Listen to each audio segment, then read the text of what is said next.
Welcome to the Tech Egg. Don't get scrambled. Enjoy the video. You start by confirming Chrome is updated and extensions are enabled. This ensures compatibility. Next, open the Chrome Web Store and search for Touch VPN, then click Add to Chrome. Once installed, pin the extension to the toolbar so it's always visible. Make sure you're signed into Chrome to preserve settings across devices. If you have an account, sign in now to access premium servers. Otherwise, you can proceed with the free server list to test connectivity. Open Touch VPN from the toolbar and pick a server region that matches your goal: privacy, speed, or content access. Once selected, click Connect. Observe the status indicator change to Connected. Then, open settings to enable features like Auto Connect on startup and DNS leak protection to prevent accidental exposure.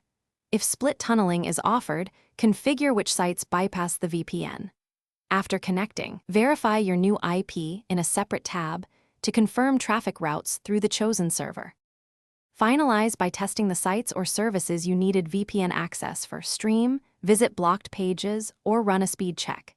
If a page won't load, disconnect and reconnect Touch VPN first, then restart Chrome to reset sockets. Make sure no other proxy or VPN extension conflicts. Disable them temporarily if problems persist. If issues continue, clear your browser cache and DNS cache, then try another server. One key troubleshooting tip: toggling